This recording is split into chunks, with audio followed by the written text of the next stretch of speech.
Good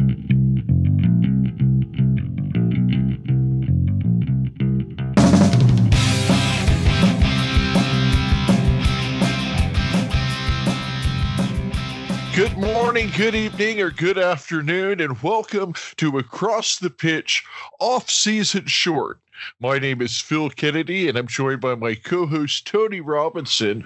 Where it's right now, we're headed into the beginning of July, and we're still about 5 weeks out from the start of the kickoff for the Accrington Stanley season. But there have been some happenings. If you've been on Facebook, you know that the fixtures for next season were recently announced. The cup and trophy matches, groups, things like that have been announced. We even had a sighting of John Coleman and the squad out on the training pitch for the first time the other day. So Tony and I just wanted to take a short time here to kind of touch bases on what's going on the off season, and of course we'll have a bigger season preview coming up later. I'm thinking end of July here, but Tony, I think it's a good time to kind of catch up with what's happened over the past month in the Stanley world. So how are things up in Canada, Tony? Well, very good, Phil. It's nice to be with you again, as always. We're getting some of your hot weather up in this neck of the woods, and as far as I'm concerned, Phil, you can keep it. You don't have to send it up here because that humidity we get is just too much. But anyway, it makes the beer colder when you have a nice cold beer. It tastes nice. So looking forward to just talking about preseason, and I think the idea of the preseason training camp starting is sort of gets people in the mood and gets people exciting and looking forward to the season. So, and I think this is something that we just need to sort of talk about a bit, and then, like you said, go in depth once the squad is filled out. Absolutely, and I think you're right, Tony. I mean, here in the U.S., where baseball is popular, I know at the end of February, you always kind of hear on the news, pitchers and catchers report to camp, and that kind of signifies the start of baseball season. And I feel like seeing John Coleman and the guys out on the training pitch the other day was kind of the football equivalent to pitchers and catchers reporting to camp. One notable exception was assistant manager Jimmy Bell, who was not out with the guys the other day. And Tony, I understand that he had a word with Jimmy Bell this morning, and I understand he's recovering from an off-season injury.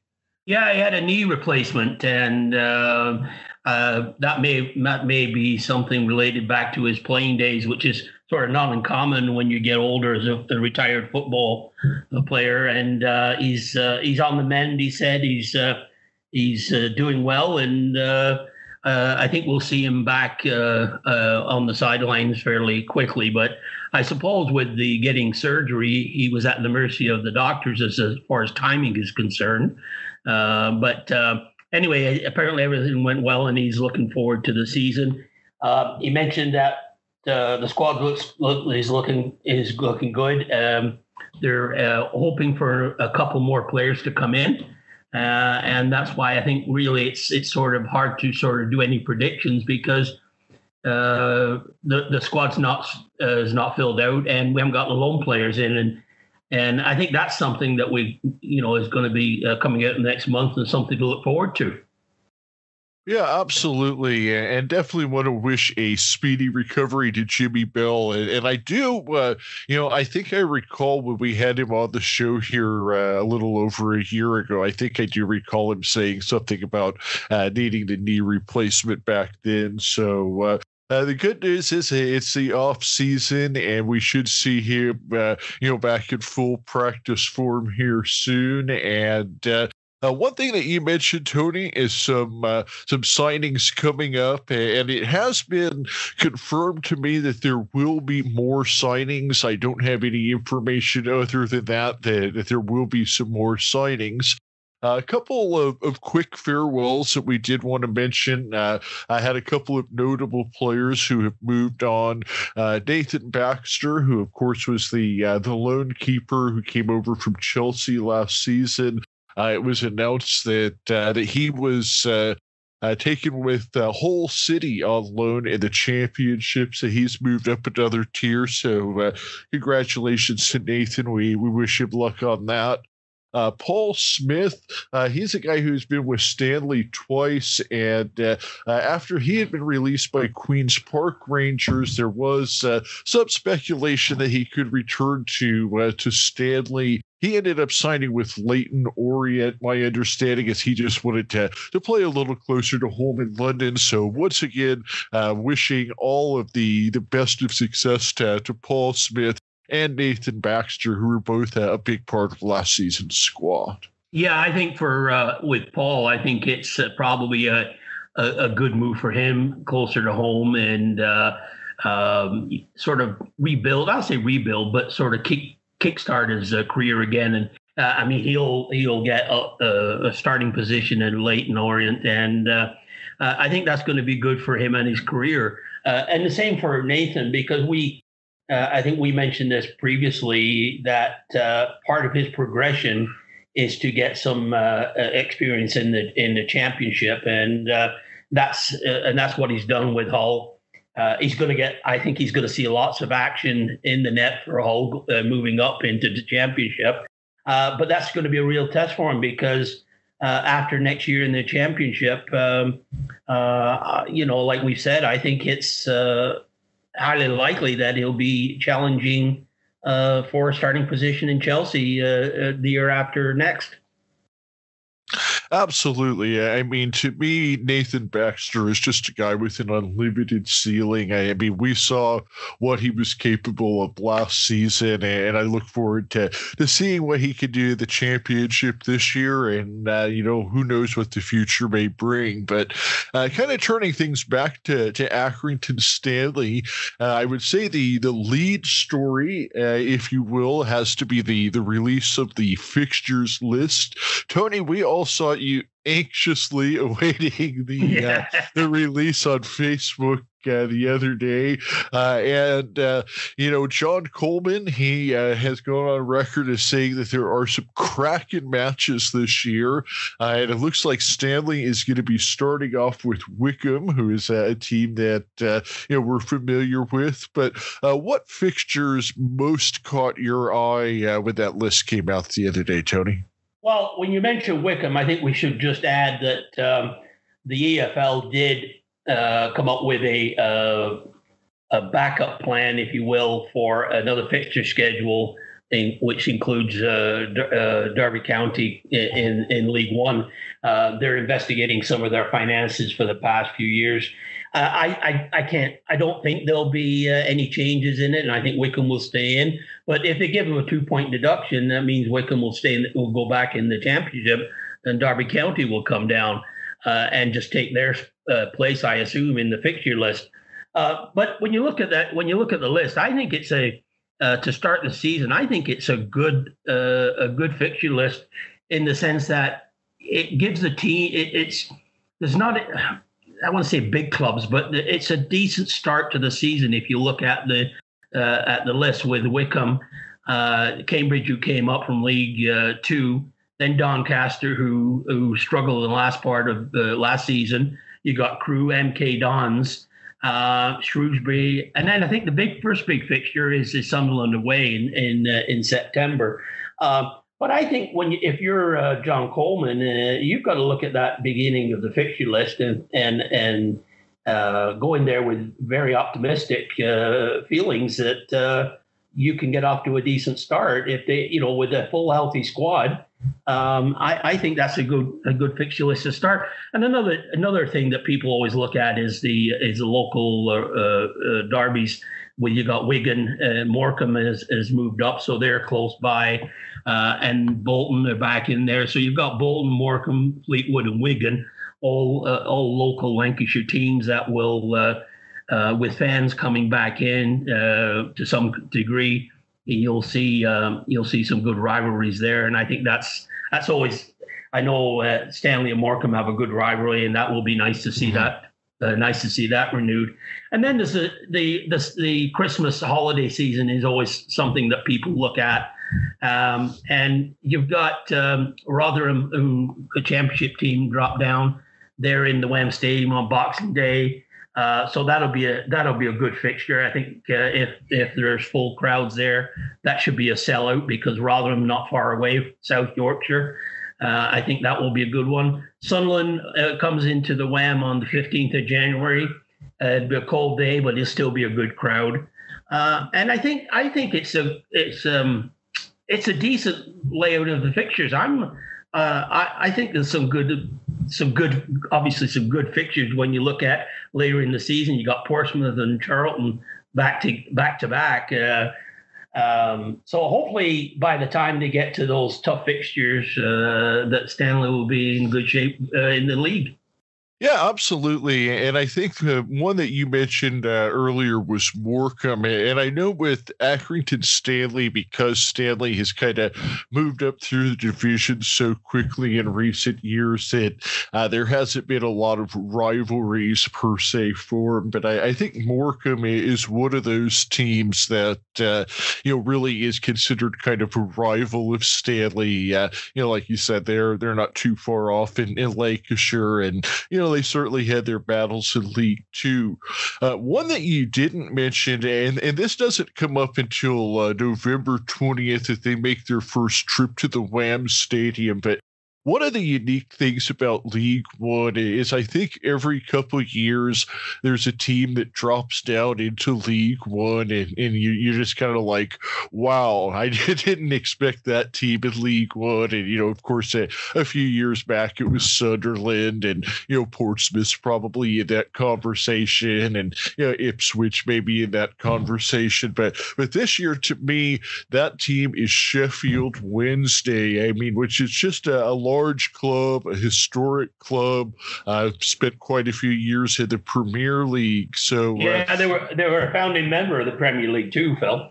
Yeah. I mean that's the thing. I mean that's a lot of history, and that's just kind of a team that you don't expect to see in League One. So that's going to be really a historic day on November 20th when Sheffield Wednesday comes to the Wham Stadium.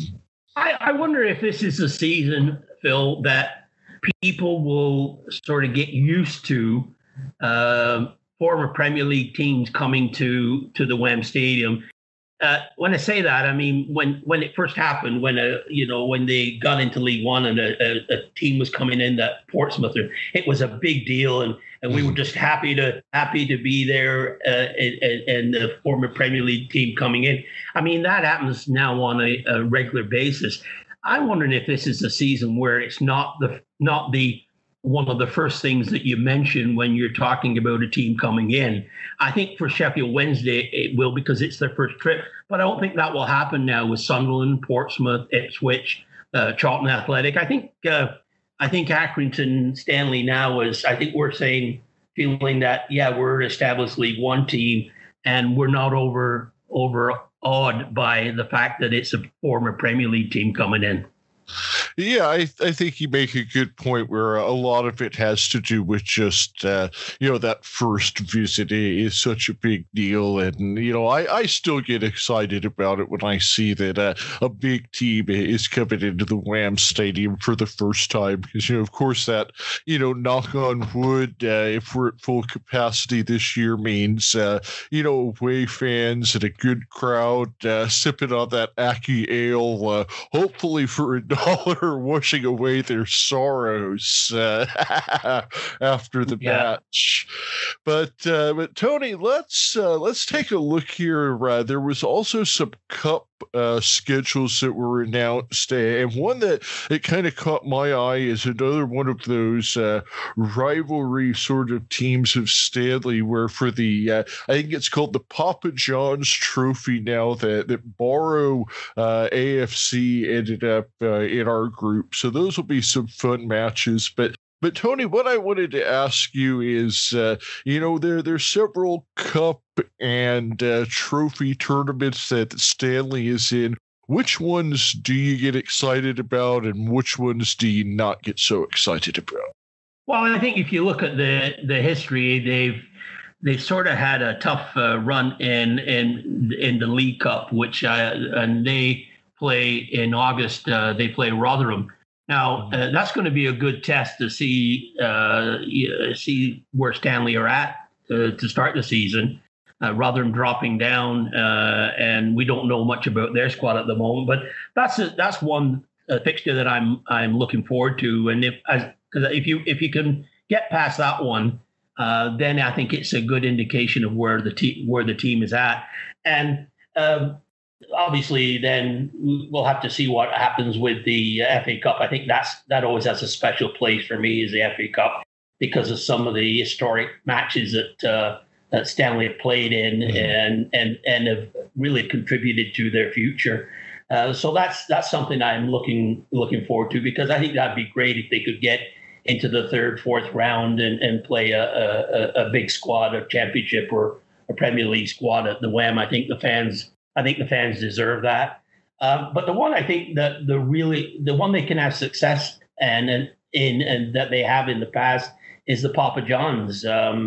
I think it's another group that they're in that I don't see any reason why they can't do well in that group, and maybe that's their trip to Wembley is through the Papa John Trophy tournament. Yeah, I've always kind of thought that was their best chance to get to Wembley. In each of the past 2 years, I thought that they, maybe had a good chance to make a run. But I do want to kind of come back to the Carabao Cup, because you make a good point where, Stanley has struggled and lost to the opening round in that tournament a number of times. And one thing is, going back, I haven't looked at the matchups, but I feel like in that tournament that they've maybe lost some games that they were expected to win. This time around, like you mentioned, they've got Rotherham, which is not a match they're going to be favored in. And you're somebody that always brings this, that Stanley always seems to play up to the level of their competition. So maybe getting a tough team like Rotherham in the first round is a blessing in disguise. Well, I think it could be. Yeah, I don't disagree with you, Phil, because it's going to tell John the squad he's got, and so I'm looking forward to that one because I think it will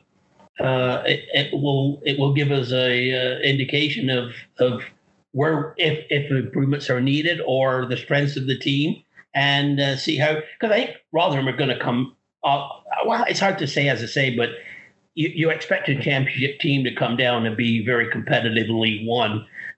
So it's going to be an interesting match because of where they've come from, what sort of squad they're going to put out, and the matchup how well Stanley could do against them. Yeah, I mean, I remember the season before last that both matches that Stanley played against Rotherham, I believe that Stanley was 1-1 against Rotherham in 2020. And I remember both of those matches were just very hard-fought, tough matches. And Rotherham was just a team that played football the right way. So I definitely expect to see that in that match, especially that it's going to be on the road. It's just going to make it all the more difficult. Well, it's going to be a hard one to handicap until we see what they've got, because a championship team, when they drop down, there's a good chance that they could get rid of some of the players that they had at the championship level because of wages, and is it a rebuild team that they have, and do they build from within? So it's a lot of unknowns. So that's why I think it's a good match to see where Stanley's at. But I think that's going to be an interesting one. And as I said, the FA Cup we'll have to wait for further in the season to see what draw we get there. But it seems like you say, the last few years they've not done well in the draws of these knockout tournaments. Yeah, I mean, and ultimately, I think that League One is the priority, and in anything that we do in any of the cup tournaments is the gravy on the chips, if you will.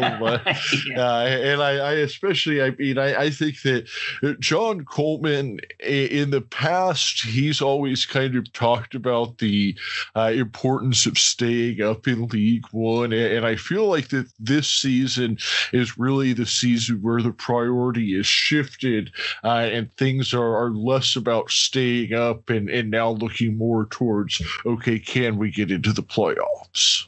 Yeah, and I think one of the things we should acknowledge, or we didn't earlier on in the show when we talked about Nathan and Paul Smith. I want to give a mention to Yowzer, Mark Hughes, that obviously signed with Bristol. He's just a great servant for the club, and a move that he didn't make with that easily. But I think that's going to make a difference on how the formation is made up for Stanley. And when you look at the other people that have been offered contracts that we haven't really heard about yet, there's rumors that Ben Barkley is being looked at by Stockport County, who are in the National League, who want to make a run at getting back in the Football League and are interested in Ben Barkley. Now, as far as Harvey Rogers is concerned, I think I spotted him in the photographs of the preseason training. So I'm hoping that Harvey will get sorted, because he was a valuable member when he was called upon last season. And the other player that we need to hear about is Harry Parrott, and because I mean he's one that could get some playing time this season if he signs a contract.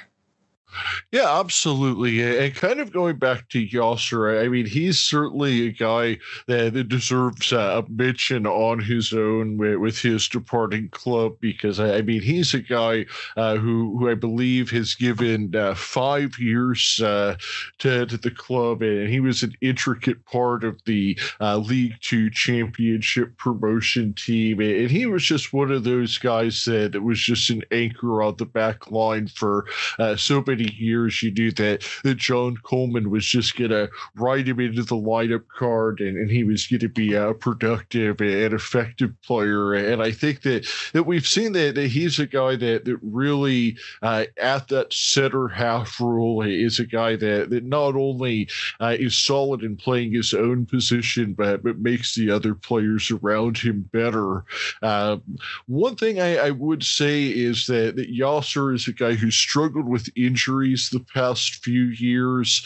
He's certainly a guy that's got a lot of miles on his odometer, if you will, and I think that's contributed to it. So I think that the biggest thing for him to be successful is maybe not playing every single game like he's been used to, and for him to maybe get into a rotation that allows him to get a break every couple matches, and be able to stay on the pitch at the end of the season. Because I mean, I think that's the biggest thing, is at the end of the last 2 years, we've really missed having him out there because he's gone down with a major injury. Well, I agree with the premise of what you're saying. Is just I knowing him from what we've seen, and is that he's going to want to play all the time, and Joey Barton is a type of manager who's going to put him out more so than resting him, and you just hope that if he has got a niggle that he will take a bit of a rest. But I think it's a good move for him.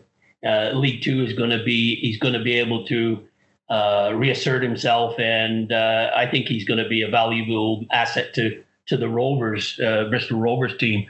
I know the one thing I did want to just mention too, Phil, is I think which we haven't touched on, and is going to be a really key factor this year, is the loanee players that they bring in, and I think like last year where they're drawing from Premier League teams, I think now we're in that position the team and where they're at in League One and the coaching staff, that they are able to draw from the top teams, and I expect that to be the same thing again this year. And it'd be interesting to see, does he bring in a lone player as a goalkeeper to challenge Toby Savin?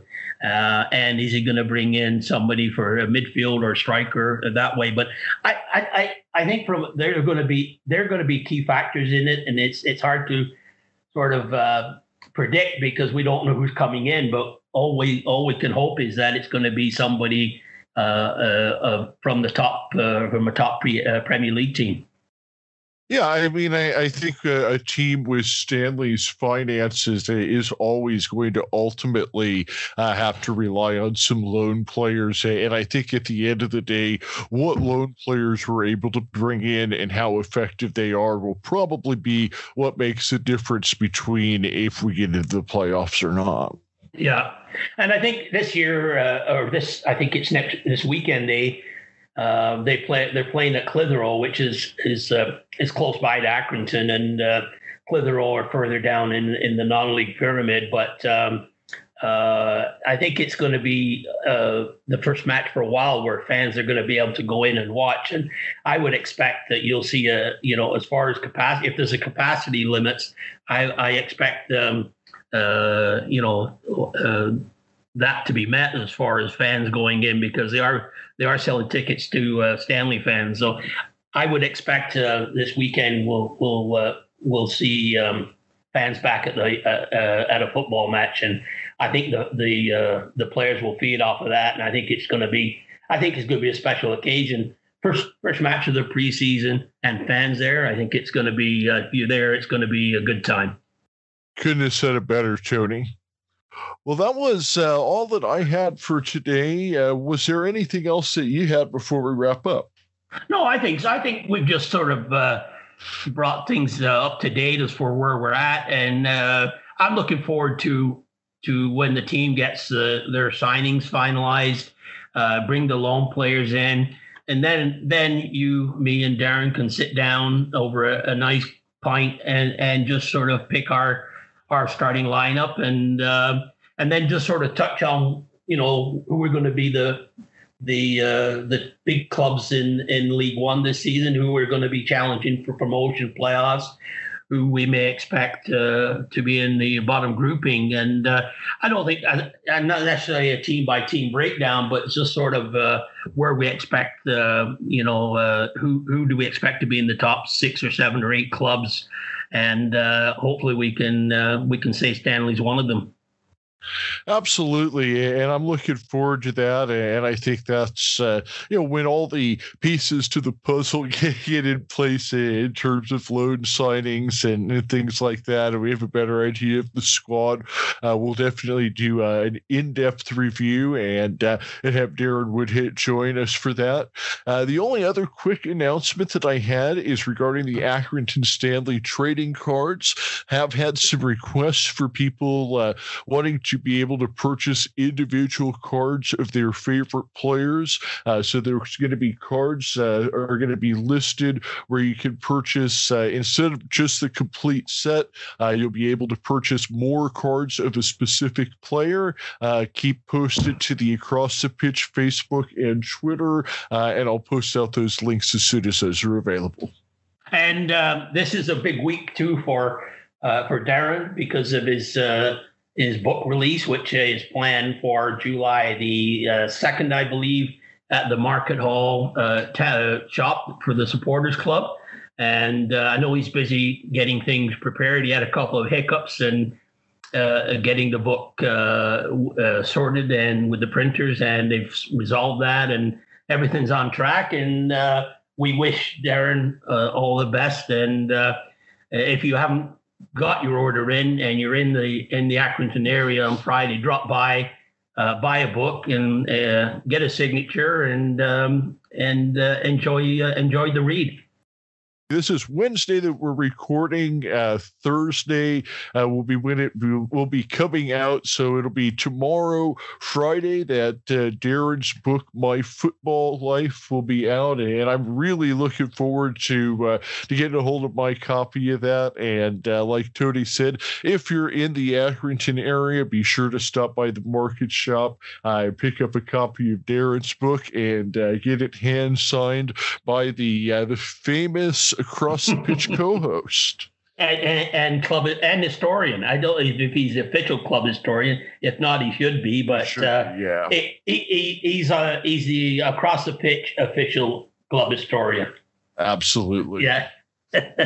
Okay, Phil. Well, it's been a real pleasure chatting with you again, and I'm looking forward to watching some Euros on the weekend, and hopefully England can do well, and we'll see what happens there. Looking forward to it, Tony. And until then, on Stanley off. Cheers, Phil. Cheers.